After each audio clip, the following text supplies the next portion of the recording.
With everything going on in the world, people need to be uplifted.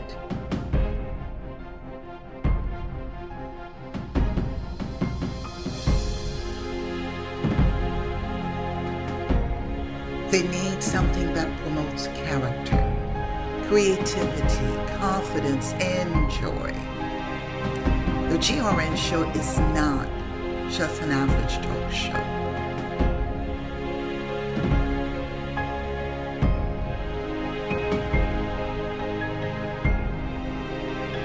The topics are powerful and will make you think. Join me on this journey to be informed, to relate, to connect, and to evolve. Good evening and welcome. My name is Gitel Ruiz Nicholas. I'm your host for the GRN show. You know, most adults like myself with grown children would not think that the healthcare industry impact us, right? On the contrary, it is an issue that affects each and every one of us. You know, Nelson Mandela once said at a grand opening in his hometown, opening a childcare center, he mentioned that our children are the rock which our future will be built on. Our greatest asset as a nation are our children. And I do believe that. I believe it is a fact. And my hope with today is to kind of highlight some of the major crises we're faced as a community, in fact, as a country. It has to do with the early learning system. I have the pleasure of bringing with me one of our guests, Renee Jaffee, who is the Executive Director of the Early Learning Coalition. She will address the challenges and some of the opportunities in Broward County and how we are addressing these issues. So with that, Renee, welcome. And I am so glad you're with us today. Thank you so much. It's really a pleasure to be here, and I look forward to having a conversation with you about the early learning system in Broward County. So let's start with, tell us a little bit about the Early Learning Coalition, its functions, as well as how it assists families. Absolutely. So the Early Learning Coalition is the local administrator of state and federal funds for early learning. And what that actually means is we have a couple of programs that we're funded to have for the families and childcare providers in our community. And really, it's threefold. We have a program called our School Readiness Program that is a financial assistance program for childcare. And this is for parents primarily who are income eligible, right? There's a threshold for income that they need to have in order to be part of the system. And this is for parents who have children birth to 5 or up to 12 for aftercare programs. And what this does, it allows parents who are working or in a training or educational program to remain either in their job or in their training program while their child is learning and thriving in an early learning environment, in a safe and nurturing place where they can go and parents can do their things.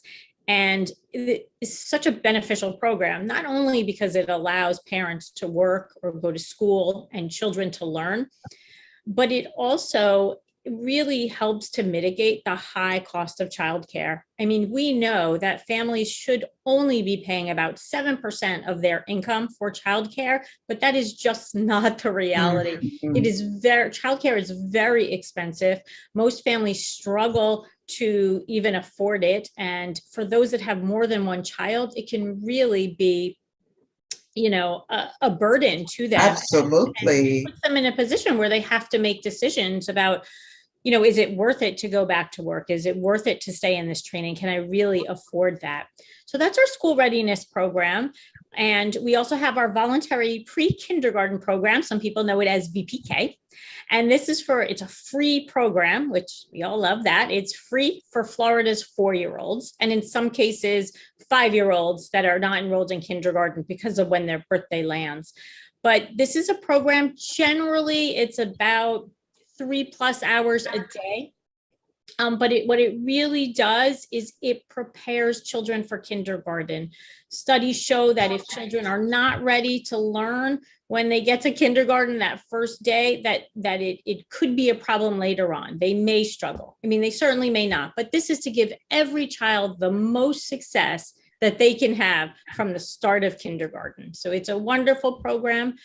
And we have generally, on average, we serve somewhere between 12,000 and 17,000 Broward 4-year-olds every year in that voluntary pre-K program. And similarly, in our school readiness program that I talked about earlier, right now we have a little over 13,000 children enrolled in that program. And on an average, we serve about 17,000 in that program. And the third component I just want to mention, which I really love, it's one of my favorite components because it is the quality. We call it our quality and education services. And it's where we provide professional development, training, support, mentoring, coaching to the childcare community. And whether you have a contract with us, we contract with 750 childcare programs. Wow. Yes, in Broward, that we reimburse for the care of the children that are in the programs that we have, that I mentioned, that school readiness and that voluntary pre-K program. And we also can provide resources to them. We help them, I believe that we help them to be stronger as a system, right? That they can provide true quality care in our community. And to that, we also provide resources for our parents too, right? These are our children's first teachers, and we want to make sure that they're equipped and that they're also reading to their children and helping them as well to complement the learning that goes on in their childcare center or childcare home. Those are very important component in a child's development. I'm so glad to hear that you guys provide the necessary assistance, not only to the child care facilities and the workers, but to the parents as well. I know the VPK program has been like a gift to many parents, but when you mention 3 hours a day, if the parent is working, how do they complement the additional hours? That's a great question. So the 3 hours, it really depends on the program. The state reimburses childcare providers for a certain amount of hours per year. So it really depends on when the VPK school year starts and ends. Mm-hmm. Okay, some programs have longer hours because they don't go the whole entire school year. They may start later and end earlier. Mm-hmm. And then there's also summer VPK, and that would be full day because there's less hours in the summer.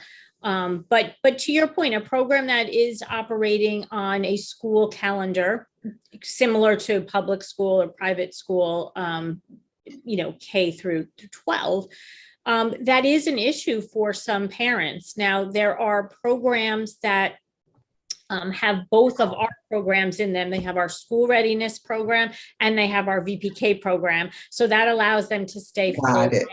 But again, the school readiness program is income-based and VPK is not. So there are some parents that do have to take on that cost burden for that VPK. I mean, we'd love for it to be longer hours because we feel that it's so essential and important.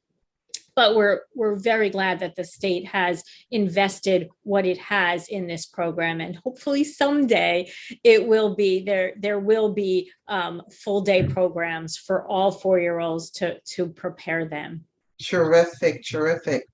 Now tell us a little bit about some of the issues that we're faced with, particularly as it relates to early childhood education. Sure. So there are a few issues that we've been faced with. A lot of them have been deep-rooted and historical for many, many years. I think that overall, early learning does not get a lot of attention, right? A lot of attention is paid to the K-12 system, which is in fact very important, but there's so much data and there's been so many studies done over time that speak to how important the education is from birth. And it is so important that we are ensuring that our youngest learners are prepared to go from kindergarten and beyond. And in order to do that, there absolutely needs to be an investment in early learning. And for decades, and in fact, far longer than decades, historically, early learning has been absolutely underfunded and undervalued and not really in the spotlight. I'm hoping that the tide is changing. We hear a lot of talk about early learning these days. And I think that was one of the, I don't want to say something good came out of COVID because that is certainly not the case, but I think it was highlighted how essential childcare is during the pandemic when parents needed to go to work. And in order to do that, they needed their childcare programs to be open. And so many did, so many, despite the challenges, despite, their nervousness to stay open, they did. Many programs stayed open for the most part, some shut down for a very short period of times. And that's when we started to see a few things. We started to see many educators say, wait a minute, this is a low-paying job, despite what I'm doing, and I'm putting my life at risk. So maybe perhaps I need to find something different. And also, a better understanding of how essential childcare programs are to a community and for getting people to work, back to work, in work, educated, etc. So interestingly enough, this is an industry that is it's run and operated and staffed mostly by women. And to go even further, minority women. And so we think about that, and we think about, who's running all of these childcare programs and who's staffing them. And then we're looking at the pay of these educators that, I don't know if you've been in an early learning classroom recently. I try to go at least once a month to see the children in the classrooms, and what these educators can do with a huge gaggle of children. We all had, like, so many of us have kids and know how hard it is to, sometimes, wrangle up our own kids, right? With one or two or three, and imagine having a classroom of 20 kids. My hat certainly goes off to all of our early learning educators. And, what they do is remarkable. Yes. And it is a low paying salary job, often with no benefits at all. So that's really a challenge to the industry. Right now, we're seeing and we're hearing from our childcare small businesses how difficult it is not only to find staff, but to retain staff. There's been a huge turnover throughout the pandemic. It was there beforehand, but certainly it's been, it seems to have gotten worse through the pandemic. There are plenty of job openings these days, but there are very few callings. Your community's youngest children need you. Apply for a career in childcare today. Log on to childcarecareers.org to learn more. We are back. We have with us Renee Jaffee, who is the CEO of the Early Learning Coalition. We are discussing the crisis that we are faced with as it pertains to early childhood education. So, Renee, we talked a little bit about what you do and how families are served. Tell us more or less, how does the crisis in childhood education really impact the families in Broward County? So what's happening in childcare is really impacting families because without sufficient staff in early learning programs, the programs can't have as many classrooms. And without enough classrooms, there may not be enough space for the children in the county. Now in Broward County, we're very fortunate because we have a lot of capacity, which is really great news. There are counties around the state where they have what we call childcare deserts, which means there are no childcare centers in a certain proximity. And it's a huge challenge for many families because there are no programs and there are no spots. So there are a lot of wait lists. So in Broward, we have the capacity, but for certain programs, they are finding themselves in a position where they have to have a wait list because they don't have sufficient staff. So parents may have to go to their second choice or third choice school or become a little bit more creative in where they're put their children. Perhaps it's not near where they work, but where they live, or vice versa. So that's really how it's impacting families around the county. So we are not hearing from our families that they're having trouble per se finding childcare, what we call seats, right? A place for them to be enrolled, but they may not be able, we are hearing from the childcare community, the providers, the centers, that they do have waiting lists because they don't have the teachers to care for the children. So it is absolutely impacting the families in our community.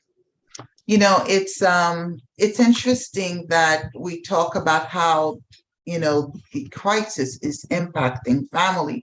Tell us a little bit, you know, I think you've mentioned with the pandemic, you know, families truly understood the importance of early learning childcare educators. So, and obviously most of these workers are women, and many of them are women of color. And the big word these days, or I should say, we're a little more conscientious about equity and inclusion.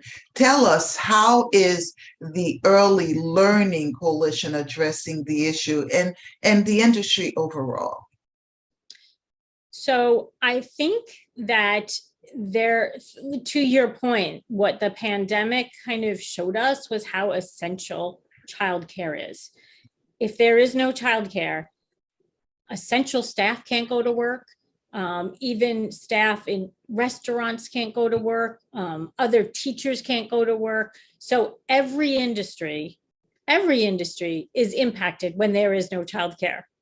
And through the pandemic, we did start to see many educators say, well, you know, is this worth it? Am I putting myself at risk by being around young children, especially in the beginning of the pandemic, right? This was certainly an issue.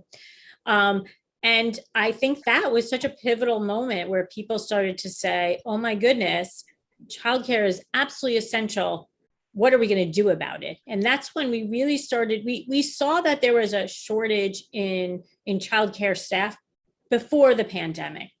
But through the pandemic, it became more and more apparent how deep of an issue this was, and that it really needed attention fast, or there was going to be a real crisis. And there is. This is a childcare crisis. We do not have enough early educators.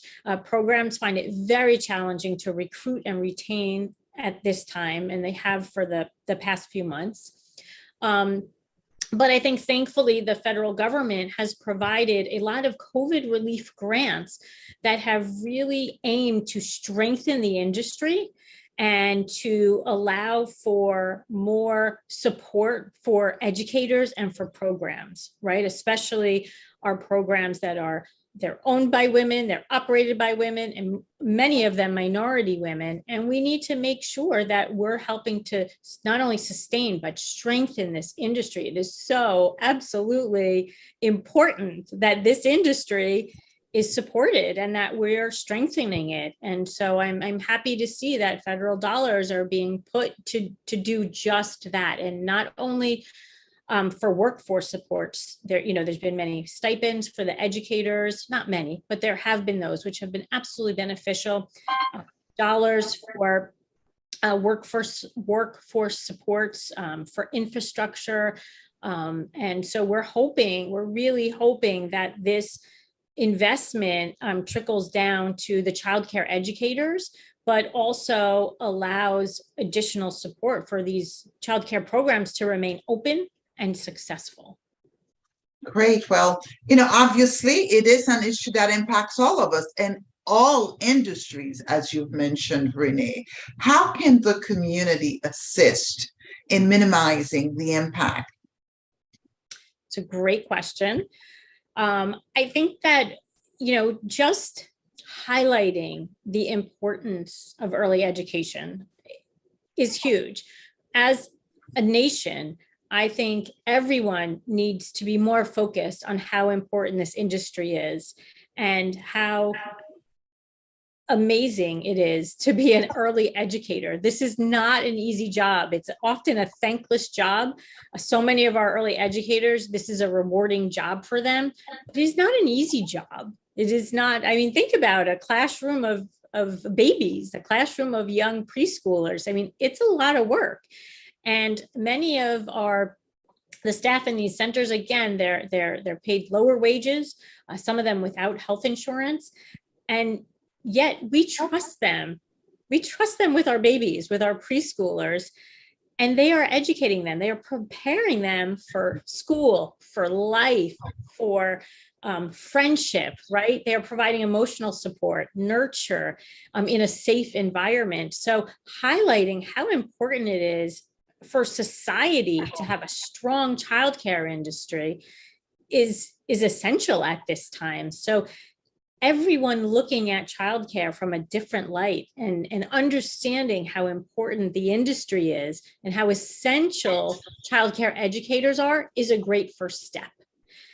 And in addition to that, just understanding that there are so many programs like the Early Learning Coalition that have financially assistance for parents who struggle to pay for childcare, and the voluntary pre-K program, spreading the word that these opportunities are available to really help our children from a young age is also absolutely important, and something as a community we can do. We need to be talking about it. All of our municipal leaders, our legislators, our community partners, our faith-based organizations, we all need to come together. We need to collaborate. We all know Broward is collaboration central, and we need that for early learning. We absolutely need to be just spreading the word about the importance of the industry and the importance of early learning educators, and that we need sustained funding for these really important programs, so as many Broward young children as possible can learn and thrive and be ready for kindergarten. It's interesting. As you were speaking, the thought that came to mind is perhaps we have a lot of educators who've retired, or people who are, seniors who are on fixed income, who may be willing to go back into the workforce. And, maybe that's a population we need to look at. They've been there, they've done that, they've raised their children. And it would be interesting to see those who may want an extra income, if that's something they might be willing to do. Because I love the intergenerational idea of putting the two together. Absolutely. You're right on with that. It's important, and we need to be targeting all different age groups, and we need to be thinking outside the box so that we're encouraging people who may not otherwise think that this is something for them to look into the opportunity. And we've actually seen so much success with marrying early learning and our senior population. It's a great match. So I completely agree with that. Super. And last but not least, my last question to you, Renee, what is the last word you would like to leave us with? Well, first of all, I just wanted to thank you so much for having me on your program today. It's been an absolute pleasure. I love talking about early learning, and I'm so especially grateful that you're helping to spread the word, not only about our programs, but just the importance of early learning.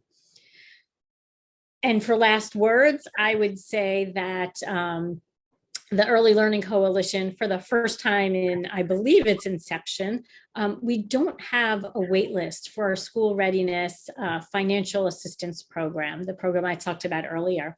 So over the years, we've always had thousands of kids on our wait list. And thankfully, the state of Florida has provided us sufficient funding to enroll all of the children on our wait list. And our staff have worked tirelessly over the past year, and actually, to be honest, the last 3 years, enrolling as many kids as we've been funded to do. And that's created a situation where we don't have a wait list today. And what that means is if you're a family and you think you qualify, you can apply today at our website, elcbroward.org, on the parent page.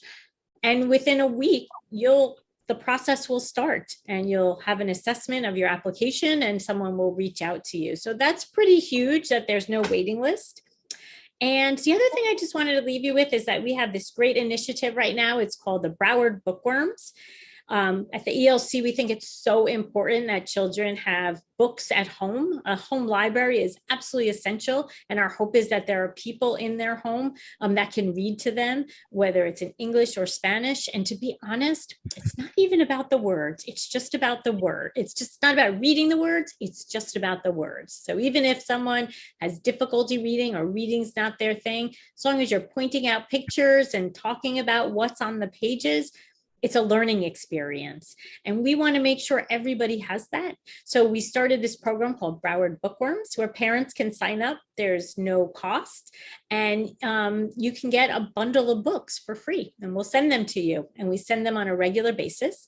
And the hope is that you'll build a wonderful library in your home and have lots of literacy, positive experiences that will help each child learn a little bit more.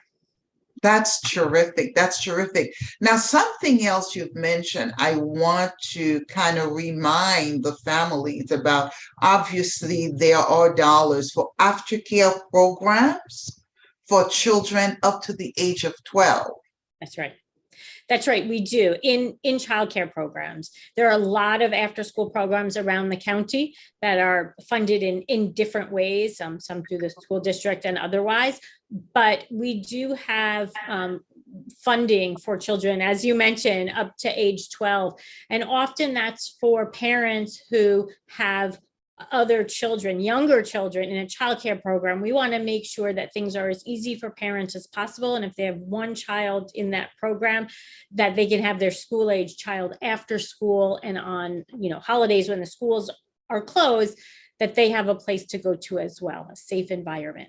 Excellent, excellent. Well, Renee, I too have enjoyed our conversation about early learning, the early learning system.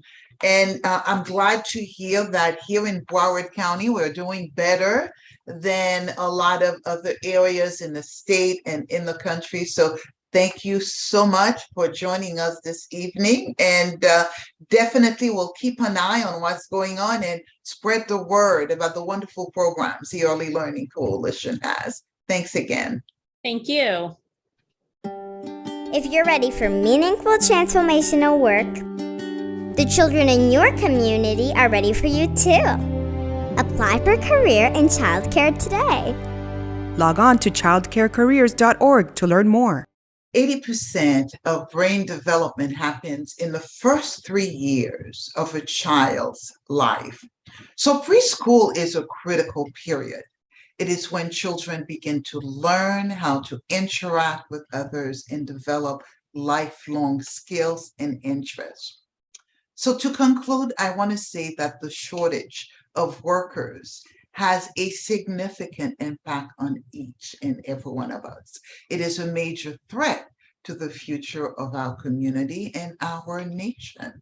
We must encourage people to become early learning educators. Employers, on the other end, also have to do the necessary to provide adequate salaries, benefits, and work environment. I want to end the show this evening by thanking all early learning educators and assistant educators, because they are primarily responsible for the growth and development of our children even before they start elementary school. So the work they do is quite important. So with that, if you have found this segment important or informative, if you found this segment informative, I want to encourage you to please share it with others. You could go on our website, you could go on our YouTube channel, share the information. If you like it, we have a Facebook page, like it and share it so that that information can also get to others. So with that, I want to say thank you for tuning in, and until next time, have a wonderful evening. Good night.